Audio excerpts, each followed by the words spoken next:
wana process mpira kwa muda mrefu kwenye eneo lao, lakini pale ambapo wanavuka kwenda kwenye eneo sasa la Mlandege, huoni hizo space za kuweza kupiga pasi. Kwa hiyo ikawa ni mechi fani ambayo inacheza sana eneo la katikati, na ndio maana hata attempt hata kwa upande wa Simba hazikuwa nyingi. Mpaka mechi inamalizika on target kwa ni moja peke yake, na hizo nyingine zilikuwa tano zilikuwa ni off target. Na kile kitu kingine ambacho Mlandege walifanya mechi ya kwanza, ukiacha kuziba nafasi na kwenda kubwa watu kwenye eneo lao, lakini pia ni namna ambavyo walikuwa wanazuia kwenye highline.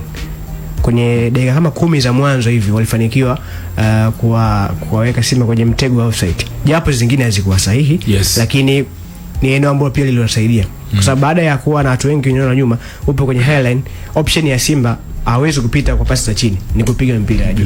Kwenye mpira ya juu ambao alikuwa anaipiga, wakawa wanajikuta hapo kwenye mtego wa kuotea. Kipindi cha pili inawezekana labda walikuwa wamechoka kwa sababu izuia sana kipindi cha kwanza. Kuna eneo ambalo ni kama walikuwa wamekata moto kwenye maeneo ambayo walikuwa wanafika kwa wakati, namna ambavyo wanaziba space, walikuwa maybe wakitaka kushambulia, wanavyofanya transition kuja kujilinda, ile kasi ilipungua. Na wakati huo Simba alifanya mabadiliko kwa kuingiza baadhi ya nyota, ikiwemo Chama ambaye aliongeza ubunifu kwenye eneo la ushambuliaji, distribution ya mipira kwenda kwa washambuliaji kwa kubwa zaidi, uwezekano wa kutengeneza nafasi kwa mkubwa, lakini pia ongezeko la watu wa pembeni. Ukiacha Chama pia aliongezeka Nseura. Sasa wakati hawa wote yanafanyika, nimegusia hapo mwanzo, inawezekana labda Mlandege walikuwa wamechoka kwa sababu moja ya kitu ambacho kilifanya namna ambavyo walikuwa wanareact kwa matukio. Unaweza kuona namna ambavyo bola la kwanza limetengenezwa. Pasi ya Mbogeria ile ndio nafasi nzuri zaidi ya kuweza kuwini mpira, lakini Chama ambaye alitoka kuwahi mpira, lakini Chama alimgadi vizuri. Nilicha kwamba tuliamini Chama angeweza kumwoutsha ni Chama, lakini Chama aliweza kuuficha mpira afu akamgadi. Naamini kwenye lile goli endapo kama golikipa asingeenda yani kwenye build up, kwa sababu jua golikipa alivyotoka ndo alivuruga kila kitu. Kwa sababu beki wake alipewa gadi akashindwa kuufikia mpira. Alafu golikipa naye akawa ametoka na kwenye tukio nalo akalichelewa, unaweza kusema. Na tukio la gadi lilikuwa ni tukio la mwisho kwa sababu kabla ya tukio la gadi lilikuwa ni mpira wa kuwania. Wote tunaufuzia kwa mwili ambao ni 50-50. Yule beki na kasi ambayo niliona michezo ya nyuma na kipindi cha kwanza, binafsi nilikuwa na mimi natokea ya kwanza. Sio kwamba advantage ya Chama alijiweka mbele ya mpira, yani kwamba yule beki ili aufikie ule mpira labda na eneo pia, unajua kuna eneo unaacha mtu kwanza apite, kwa sababu naweza nikacheza foul hapa. Alichelewa kureact, ange react mapema angeweza kufanikiwa. Kwa kuna eneo ambao naamini pia walianza kuchoka kuanzia kiakili, lakini pia hata kimwili, ndio maana kuna baadhi ya matendo walikuwa wanachelewa kufanya hivyo.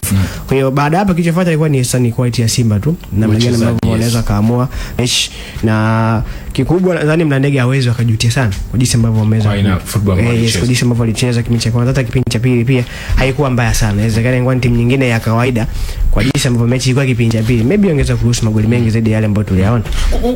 Sasa Abeni, ukitazama Simba licha ya kwamba kulikuwa kuna pressure mwanzo ile kuchelewa kwa matokeo, lakini mechi ilivyoisha mazungumzo ni positive zaidi, na kwa sababu wachezaji ambao walikuja waliingia ndio wakaja kuwa game changer, ndio wachezaji ambao watu wanaamini kwamba hawa ndio wachezaji chaguo namba moja. Wana imani kubwa. Namna ambavyo Yanga naye pia aliburuza jambo lake Jumamosi, naye pia aliburuza kwa kiwango chake. Kwa sababu hata ukisikia reactions za upande wa Azam, ukisikia wachezaji unaona watu wanaonyesha kwamba kweli kwa na kama ulitazama mechi tunasema kuna standard ambayo ilionekana. Timu zote zinaonekana zimeshinda kwa quality ambayo inaridhisha.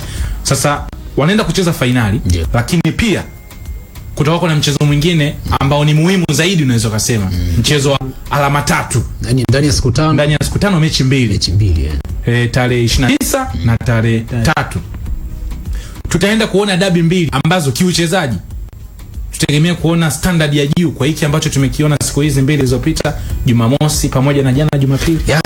Hii ni Kariakoo Derby. Iko na mechi ya kawaida.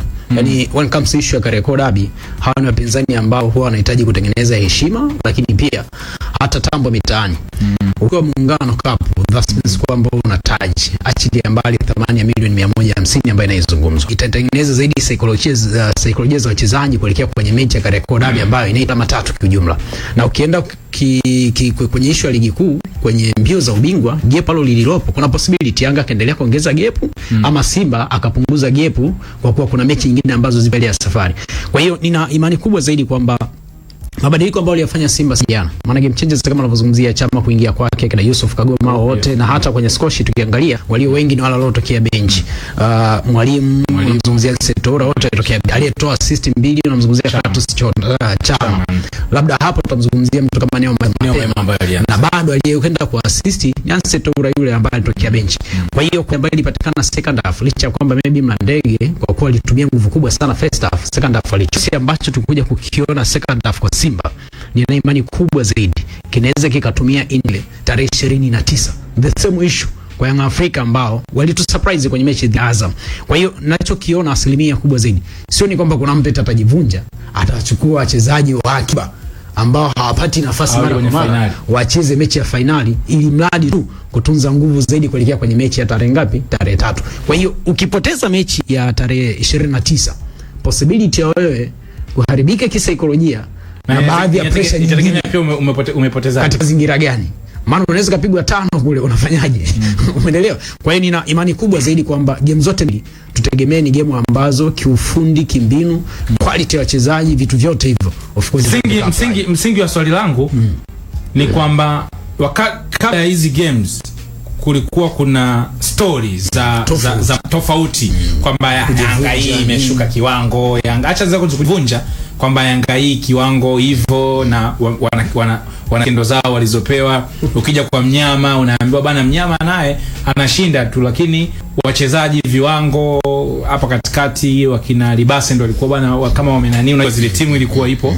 Kwa hiyo ndio maana nilikuwa nauliza, tukiachana na mambo yote, ile quality ya uwanjani, aina ya football ambayo itaenda kumwagwa itakuwa ni ya kiwango. Na hizi mechi mbili zinaonekana kama ni mechi ambazo pande zote mbili zimetushangaza. Kwa sababu Simba alivyoanza kikosi sote alisema kikosi cha kujivunja, lakini baadaye mwalimu akareact.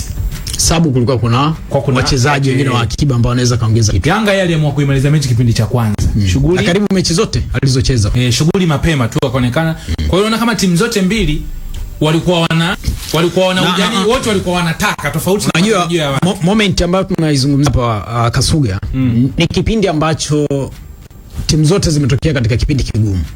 Yanga wakati mgumu zaidi kabla tujaenda break, wakaja akatoa barua kwa umma, of course barua rasmi tuseme, ambayo ilikuwa inazungumzia tathmini ya performance ya kikosi chao na kuongezeka pia kwa mwalimu kwenye kikosi kumuonesha kitu chanya. Sasa hizo ukipiga hesabu Yanga wamefunga almost, yani tangu kuingia kwa mwalimu wamefunga almost karibu goli 13 na wameruhusu goli moja na yote. Na hilo goli moja ndio ile ambayo ruhusu kwa nani? Kwa Azam dhidi ya nani? Ya Faisal. Ukiangalia performance ya Yanga pia ni nyakati ambazo nazungumzia kwamba timu ipo chanya. Wametoka kwenye huu ambao walikuwa ni mkubwa zaidi, nazungumzia goli 6 ambazo walimpiga Mbeya City. Lakini ukirudi Sports Club tangu wamedondosha zile alama pale katikati, wakaja na tamko kwamba hawakudondosha alama kuanzia pale. Tumeona timu inasafiri, imeenda mpaka wapi? Ruangwa, Lindi kule, ameenda kushindwa, amerudi. Of course ameelekea Zanzibar. Zanzibar pia na wenyewe wanapata nafasi ya kushinda, lakini sio bahati mbaya. Wanashinda katika instance ambayo wanazungumzia ni quality ambayo inazungumzia. Kwa hiyo kwa sasa hapa tulipofikia kuelekea tarehe 29, ni timu zote ambazo zipo katika base bora ndio ambao unaozungumza. Tofauti na wale ambao kulikuwa kuna panda shuka. Hatukumwona Mnyama cheza back to back katika ubora ule ule. Wastani wake afuza kwa na mechi mbili, ana draw mechi mbili anashinda. Mechi mbili ana draw mechi mbili anashinda. Lakini hapa muonesha kitu kizuri. Japokuwa amecheza mechi mbili zilizopita za ligi kuu. Lakini kuja pia hata kwenye hii michuano na kushinda mechi zote. That means kwamba ameenda katika quality ile. Maana jumla michezo mitano. Kwenye hawa washindani kama kina Mlandege huku ligi kuu tulikuwa tunashuhudia Mnyama alikuwa na draw hapa. Ndio kina TRA kina nani. Kwa hiyo Mlandege kwa intensity ambayo ameshaionyesha hata kwenye kikosi cha Singida Black Stars huwezi kwenda kumandate moja kwa moja. Ukirudi pia kwa Yanga huyu alivyocheza na Azam. Yaani kwanza unamuona mtu kama nani Ofozi Alkero back to back ana assist. Yaani ukimtazama vizuri sasa hizi unaona kwamba kuna flexibility fulani ambayo ameanza kuipata. Ni mchezaji ambaye anaonekana anakupa ubunifu wa kiwango cha juu, lakini sio ubunifu tu, ila ni mtu ambaye anaonyesha kabisa hata kwenye discipline ya timu ana mchango mkubwa sana. Unamzungumzia Mdathir, nafikiri baada ya mechi kama mmemsikia anasema kwamba gari limewakia kwenye utamu. That means kwamba tayari sasa hizi hata mwenyewe anajipata. Ligi kuu tayari amesha register takwimu almost mechi ngapi? Ana goli 7 ligi kuu. Dube unamwona naye mwenyewe sasa anafunga back to back kwenye mechi ya Mbeya City, unazungumzia mechi iliyopita, mechi ya juzi pia. Kwa hiyo unamwona ni mchezaji fulani ambaye tunazungumzia katika quality. Kwa hiyo hawa watu walikuwa wameshuka tu viwango, lakini kwa saizi yangu naona kwamba ameshajipata. Kwa Simba licha ya kwamba kuna panda shuka, ila ni katika yengo ya kwamba alikuwa ni mchezaji mmoja na sio timu kiujumla. Lakini kwa saizi kuna combination fulani ambayo inaongezeka. Jana Chama tunamzungumzia hapa. IQ ya Chama anapokuwa anapata watu sahihi kwenye safu ya ushambuliaji, possibility ya kufungwa goli ni kubwa zaidi. Maana hauna hofu kwenye kutengeneza au maybe ubunifu wake.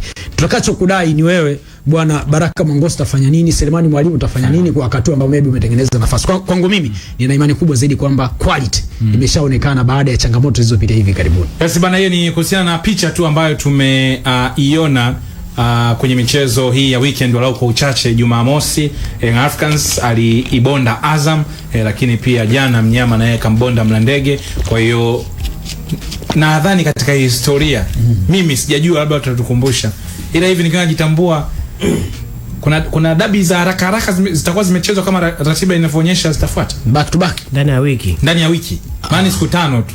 Hamna hata katika historia yangu. Hapana. Kama kuna mtu anaweza katukumbusha kwamba bwana kucheza ndani ya muda mfupi, ndani ya siku 5. Yaani tufanye wiki tu. Wiki. Yaani tufanye wiki kwamba bwana ndani ya wiki moja Kariakoo dabi 2. Kwa huko nyuma itakuwa ni ngumu kwa sababu hivi karibuni ndio kidogo mashindano yamekuwa mengi. Ndio maana wanakutana. Ukuta msimu mmoja hata mara 4 mara 5 inawezekana kabisa. Msimu huu watakutana mara 4. Ikitokea FA itakuwa mara 5. Sasa huko nyuma ambako mashindano yanakuwa mengi, sidhani. Sijui labda wahenga watukumbushe. Lakini mara nyingi huwa inachukua mwezi. Yaani kwa wastani hata kwenye michuano hii ya Mapinduzi unaweza kushuhudia Kariakoo Derby mwezi wa 11. Alafu Mapinduzi Cup ilikuwa mwezi wa kwanza wakaja kukutana. Kwa hiyo kulikuwa kuna wastani wa wiki mbili lazima. Kwa hiyo sio kawaida. Sio kawaida. Inawezekana baada ya karibu ni ile ya 21. Walicheza ligi, baada hapo wakutana na final ya FA. Amboni kama mwezi. Wakati ule. Sasa bado ilikuwa na mwezi. Yaani haikuwa ndani ya wiki. Bado yani hakuna kitakacho mechi na sisi. Kwenye imani huu ukaribu wa mtindo huu wa hizi mechi mbili, kwa sababu kuna nyakati hao watu wakaenda kuwa wanacheza, kuna muda mpaka ilikuwa wanapumzishwa. Lakini sasa hizi unaweza ukaona vitu vimebadilika, wanaenda. Sorry kidogo, unajua kwenye hiyo issue ya kucheza mechi karibu. Kwa nyakati zile bado hizi timu zilikuwa zina mandate zaidi kuliko mamlaka ya soka. Sio kwamba sasa hizi hicho kitu hakipo. Sio hata aina ya watu viongozi. Yaani hii mechi sasa hizi imetoka eneo la utamaduni ndio limebaki dogo sana. Kwa Kariakoo Derby. Yaani sasa hizi eneo la utamaduni limebaki eneo dogo sana. Yaani kuna eneo kama dogo sana. Kwa nini kapigwa nani? Eneo kubwa sasa hizi watu wamebadilisha mindset. Yaani kwa maana sasa hizi unaona mfano kama sasa hizi mimi najua kiu ya mnyama. Kiu ya mnyama. Ya tafuta heshima. Bwana kwa anasema popote pale sisi tutamfuata. Alafu Yanga naye pia yes yuko pale, yani Yanga anasema huyu mimi najipigia. Kwa hiyo kote tuna mnyama ndo na matamanio. Sababu tukiwasikia mashabiki wa Simba kwenda kwenye hizi games, yani wanashauku. Amemwatisha of course Yanga karibu mechi 2 zote alizokutana.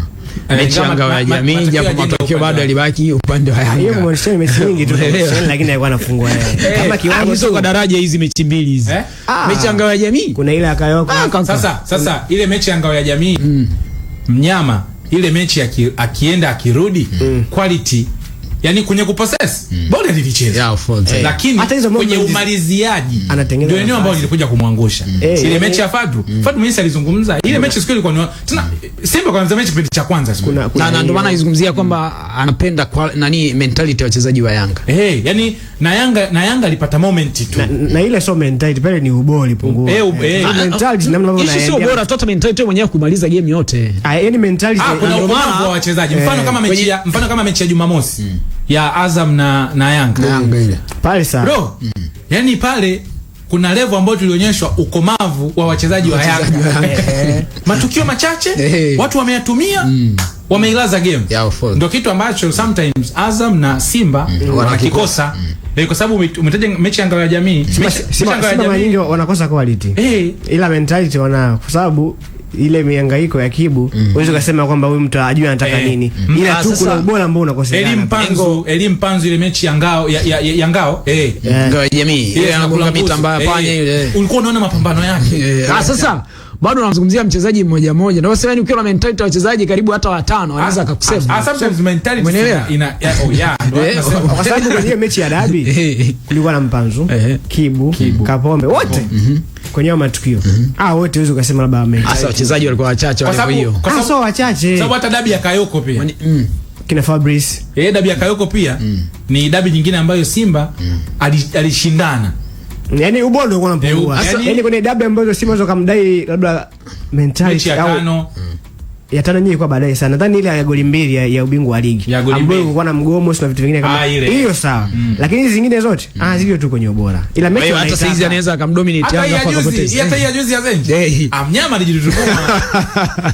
alijitutumua. Lakini akwa Yanga huyo. Akwa Yanga huyo saizi. Yanga hivi. Hii ya saizi. 25 26 kaka. Sawa, hii ya mechi 4-5 hii. Alikuwa ni huyo. Yanga ni hii. Sikatai hii. Sasa wenyewe mnakiri hapa kwamba kulikuwa kushuka kwa timu. Zile shida za Yanga zilianza baada ya dabi. Kuanzia match pale, mechi mfululizo. Kwa sababu anacheza na Simba ametaka kumfunga JS Kabylie.